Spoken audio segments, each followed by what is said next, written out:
Olá, pessoas lindas. Outra vez, bem-vindos a mais um podcast. Neste podcast, em vez de teres um conceito específico, eu vou responder uma pergunta que me enviaram em relação, olhar, um comentário. Termina numa pergunta, mas é um comentário. E é um comentário em relação ao primeiro episódio desta série, sobre Ai Mai. E para comentar isto, para eu dar resposta, aí sim vou introduzir um bocadinho outro conceito. Então, eu vou ler primeiro o comentário. Basicamente, eu só editei um bocadinho o comentário para o tornar mais compreensível, acho eu, e ligeiramente mais curto. Mas, de modo geral, eu agradeço todos os vossos comentários, é muito importante. Então, vou ler. Os japoneses são modestos e não são particularmente expansivos com as suas emoções. No podcast do conceito Aimai, pensei logo na expressão Hiroshiko Onegai shimasu. Mas eu sempre a vi descrita mais como um sinal de modéstia do que de se colocar deliberadamente dependente da benevolência dos outros. Não é insultuoso para os japoneses descrever a cultura japonesa como sendo uma cultura voltada para o complexo de inferioridade? E é com esta pergunta que termina o comentário. Desculpem, a minha voz ainda não está a 100% depois do Covid. Mas eu prefiro fazer estes podcasts assim, em que eu estou a conversar com vocês. Este comentário permite-me logo dividi-lo em várias coisas diferentes, porque na verdade há várias coisas diferentes muito interessantes aqui. Primeiro é, este comentário faz saltos grandes de coisas que eu creio que na intelectualidade desta pessoa são equivalentes ou são conducentes uns aos outros, mas que através dos estudos japoneses nós compreendemos que não é bem assim. Primeiro, existe de facto uma intenção de se colocar abaixo do outro, debaixo do outro, subserviente ao outro, em vários aspectos da cultura japonesa, através de expressões verbais, através de ações, e como eu disse também em podcasts anteriores, ao longo, isto não apareceu agora, ao longo dos séculos foram sendo feitos livros diversos, foram existindo mentores espirituais, filosóficos, que foram ensinando às pessoas e consolidando esta tendência. Então, podemos dizer que havia uma tendência que aparece logo no Japão antigo, do período Nara para a frente, que é quando nós começamos a ter as primeiras fontes acerca de teorias sobre o comportamento ideal do servo ou comportamento ideal do senhor, usando aqui uma linguagem feudal.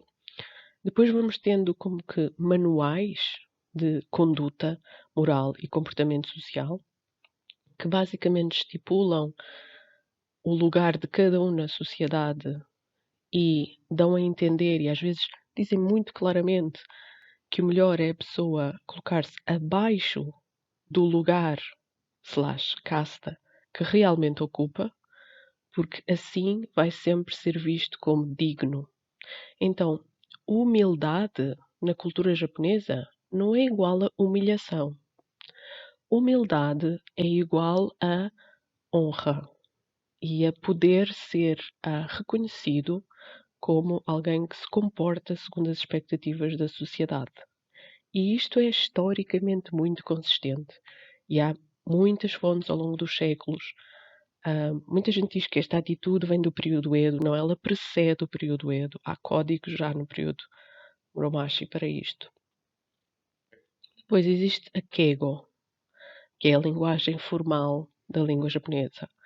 A Keigo é um sistema dentro de um sistema. Portanto, é uma maneira de falar japonês que é muito diferente do japonês corrente, usado no dia a dia.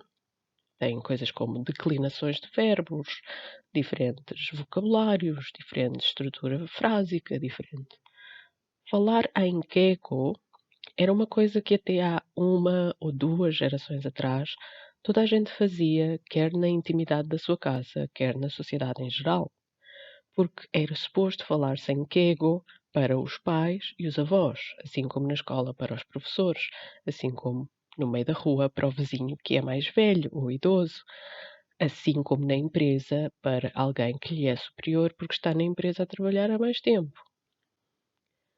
Com o passar dos anos, e isto é uma coisa que se diz muito no Japão, na sociedade hoje em dia, as pessoas passaram a usar menos o keigo. E diz-se até, a boca cheia, que os mais jovens já nem sabem conjugar os verbos assim, já nem sabem o vocabulário do keigo. Mas de facto, isto é uma particularidade da cultura japonesa. E através do keigo, aquilo que a pessoa faz é colocar-se abaixo do outro. São utilizadas muitas vezes expressões que têm a ver com servir, estar ao serviço, pedir licença, pedir desculpa antecipadamente, etc. A sociedade japonesa é uma sociedade vertical. Em sociologia é assim que ela se define. Em que a relação entre o senpai e o kohai, ou seja, quem é que está acima e quem é que está abaixo, é estruturante. E isto é tão estruturante que, por exemplo, nas escolas japonesas, nomeadamente a partir do ensino médio, ou seja, a partir de que os alunos têm 12 ou 13 anos, há muitas decisões que não são tomadas nem pelo professor, nem pelo corpo docente em geral, mas são dadas à turma para tomar. E quando é dado à turma para tomar, não é uma votação democrática que acontece. O que acontece é que entra em ação este sistema de senpai e de kohai, em que os mais velhos decidem as coisas e os mais novos têm que fazer o que os mais velhos dizem.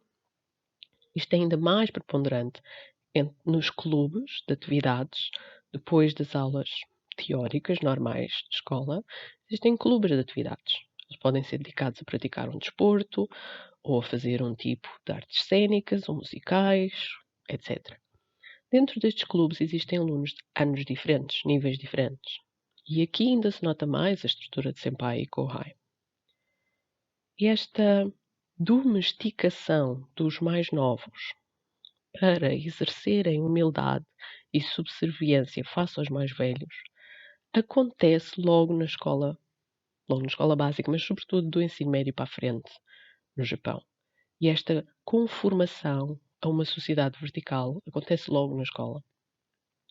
Existem deveres, entenda-se, obrigações, e existem vantagens que levam a que este sistema continue a existir.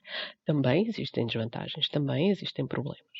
Mas este sistema existe porque continuam a ver-se, continuam a representar-se, continuam a aceitar-se a nível coletivo mais as vantagens do que as desvantagens.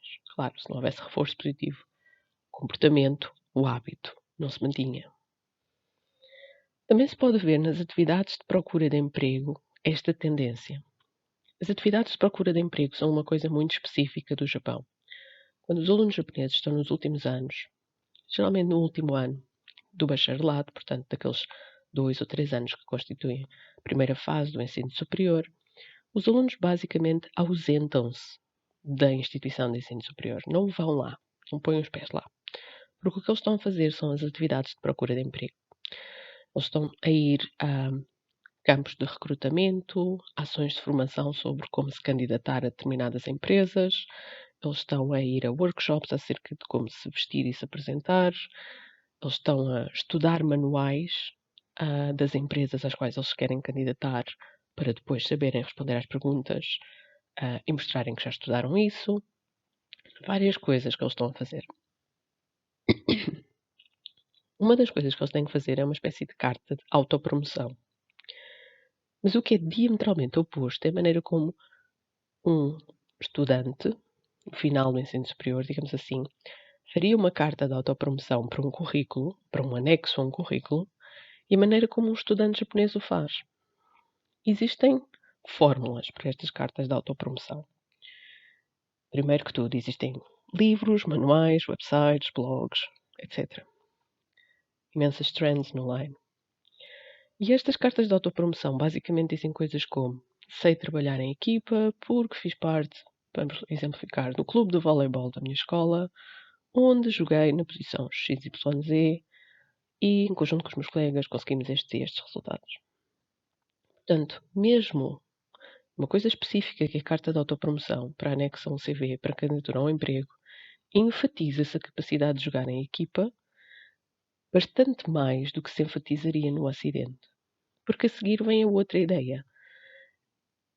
Na cultura ocidental em geral, vão-se falar dos interesses da pessoa, daquilo que faz dessa pessoa uma pessoa em particular. Isso não é o foco no Japão. O foco no Japão é mostrar como aquela pessoa adere ao grupo, à comunidade, à organização em que está inserida e como dá tudo por esse ideal, ou pelo menos por aquele que se entende como ideal. Outra coisa importante para contribuir para esta discussão é a ideia de que ser passivo ou silencioso na cultura japonesa é visto como uma qualidade, não é visto como um defeito. A palavra passivo, a palavra silencioso ou não contribuir, diz muitas vezes nas reuniões, não estás a contribuir. No Japão isto é ideal. É suposto uma pessoa não contribuir nas reuniões.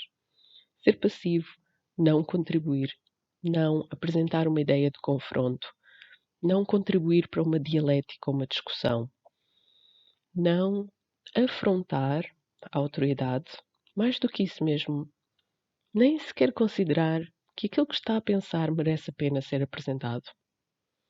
Isso é que é o ideal na cultura japonesa.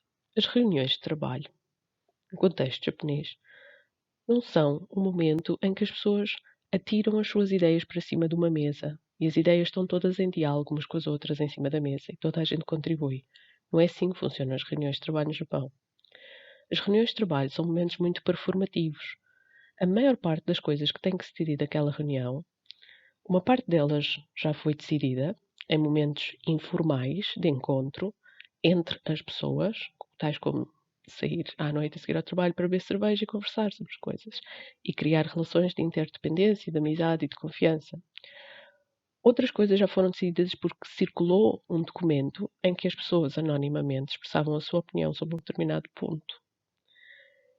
Isso são tudo coisas que se fazem antes da reunião. A reunião é muito dispositiva normalmente e não é uma discussão, nem é um apresentar ideias, nem é um brainstorming. E depois da reunião há um outro momento da decisão. E quando a decisão é tomada, ela é tomada apenas quando a implementação pode ser feita imediatamente a seguir e com o mínimo de resistência garantido. Então, a reunião, como no mundo ocidental se concebe uma reunião, não existe no Japão. É uma coisa completamente diferente. As pessoas não assumem que é positivo mostrar as suas ideias. Porque quem sou eu para mostrar a minha ideia? Não sou mais do que o outro. Porquê é que isto não ofende minimamente os japoneses? Porque a identidade de uma pessoa não fica minimamente lesada por dar a outra pessoa superioridade. No mundo ocidental foi construída uma máxima, uma valorização, que é uma construção cultural. E como todas as construções culturais, tem a sua história, tem o seu lugar, tem a sua herança. Mas esta construção cultural em que a identidade está ancorada no ego é uma construção cultural ocidental. Interpretar o Japão, ou a China, ou a Coreia dessa maneira é totalmente antitético de uma análise sociológica e antropológica. Esta ideia de que a identidade não fica lesada por dar superioridade ao outro tem origem na China antiga, mas foi adaptada de uma maneira muito particular no Japão. Então, por exemplo, quando se fazem expressões de elogio a alguém, quando se diz a uma pessoa: "Uau, tu falas inglês super bem", um japonês a dizer ao outro japonês que o amigo fala muito bem inglês, o amigo vai obviamente dizer: "Nada disso, eu sou terrível em inglês, só sei dizer mesmo estas frases que eu acabei de dizer". Mesmo que o amigo tenha vivido nos Estados Unidos 10 anos e seja absolutamente fluente.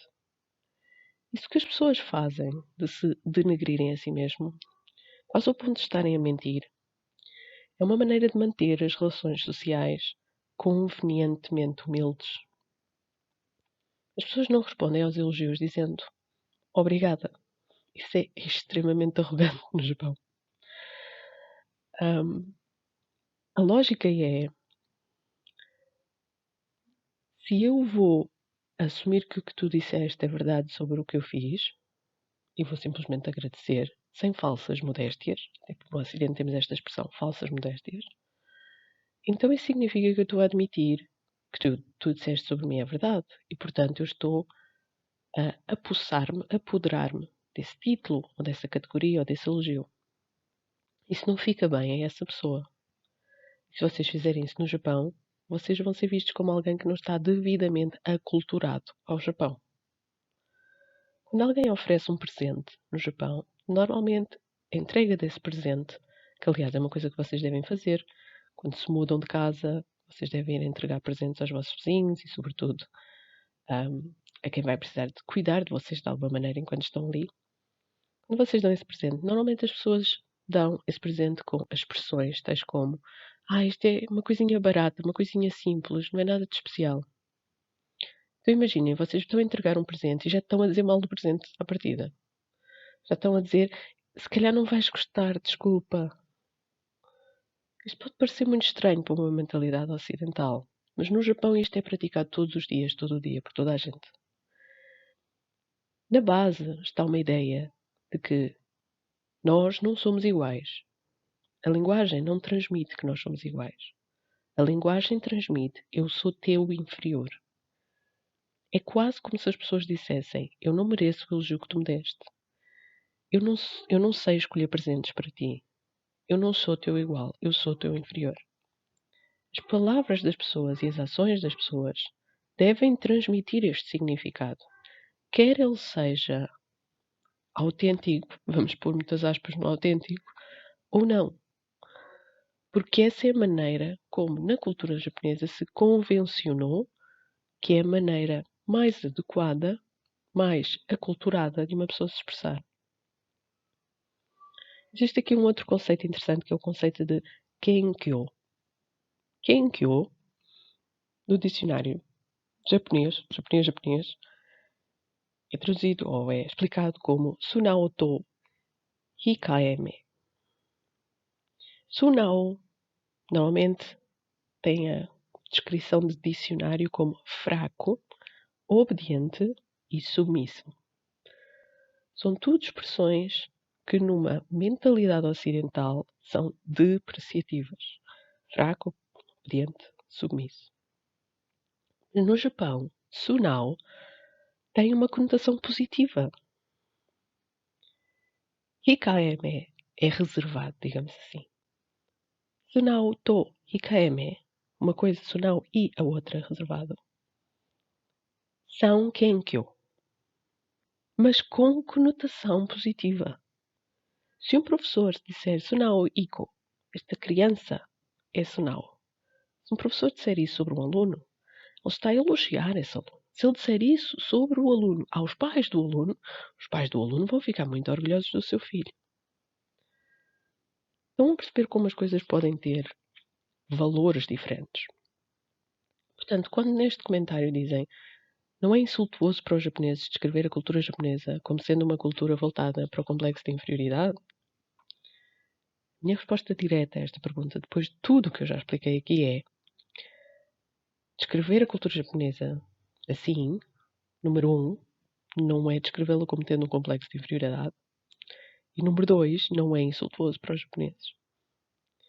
É, na verdade, a maneira como os japoneses gostariam que os ocidentais percebessem que eles são, para deixarem de os tratar como se eles tivessem um complexo de inferioridade. Porque, na verdade, são aspectos culturais nos quais os japoneses têm muito orgulho. Existe aqui mais um exemplo, que é um case study do livro que eu já referi aqui várias vezes, o Japanese Mind. Eu vou ler a versão em inglês, como está no livro Japanese Mind. Editado por Osamu Ikeno. Portanto, não se trata de uma fonte bibliográfica de um ocidental que não percebe nada de Japão, ok? Isto foi editado por um académico japonês. Tomoko Inoue, a housewife living in Japan, once received a letter from the old tailor who made her husband suits. He was writing to inform her that his shop was closing and described the situation as follows. I decided to close my shop because my gosoku. Gosoku é uma palavra para descrever. Gosoku literalmente significa o estúpido do meu filho. O mentecapto do meu filho. Okay, vamos continuar. I decided to close my shop because my Gosoku-san, who is a graduate at Tokyo University, now works for Toyota and has no intention of joining my business. Tomoko enjoyed this letter, but wondered if the old tailor was really sad. Ok, número 1. O filho dele não é nenhum idiota, porque entrou na Universidade de Tóquio, etc. Porque se graduou de uma universidade na qual é muito difícil uma pessoa entrar, quanto mais concluir o curso. Ainda por cima porque tem um bom emprego, numa boa empresa. Da maneira como o alfaiate descreveu o filho, é deliberadamente uma maneira insultuosa. Porque as pessoas utilizam o vocabulário gosoku, o estúpido meu filho, ou então gusai, a estúpida da minha mulher, ou mente capta da minha mulher, que são vocabulários insultuosos. Mas as pessoas usam isso sobre o seu filho ou sobre o seu parceiro quando estão a falar dele a uma terceira pessoa. Porque se elogiassem muito o seu filho, ou elogiassem muito o seu parceiro, estariam a ser rudes, estariam a exercer sobranceria e orgulho perante os outros. Estariam a dizer: o meu filho é espetacular, ou a minha mulher é espetacular. E para as pessoas não correrem o risco de serem mal vistas pelos outros, jogam pelo seguro e usam insultos para descrever os seus familiares. Estou-me a rir porque eu sei que isto parece muito estranho para vocês. Mas esta carta é muito realista, é muito plausível. E outro aspecto no qual esta carta é muito plausível, este case study, é o facto do alfaiate ter escrito esta carta a um dos seus melhores clientes para justificar que encerrar a sua loja, o seu negócio, portanto, em respeito para com o cliente, mas dando uma razão que é o que nós chamamos white lie, uma mentirinha inocente. Provavelmente há aqui um fundo de verdade e o filho realmente tem outro tipo de carreira, está bem sucedido nessa carreira e, portanto, não vai herdar a alfaiataria do pai. Esse é o fundo de verdade. Mas a mentirinha é que o pai não está triste com isso. Por isso é que diz: Tomoko enjoyed the letter, but wondered if the old tailor was really sad. Não, não estava. O alfaiate não estava triste. O alfaiate estava orgulhoso e contente porque o fim de uma era, que era o fim do seu negócio, da sua alfeitaria, significava que o filho tinha conseguido subir na vida e estar bem estabelecido na vida. Então, na verdade, ele estava orgulhoso do filho, mas ele não podia escrever isso na carta. Espero que estas reflexões tenham sido interessantes para vocês. Muito obrigado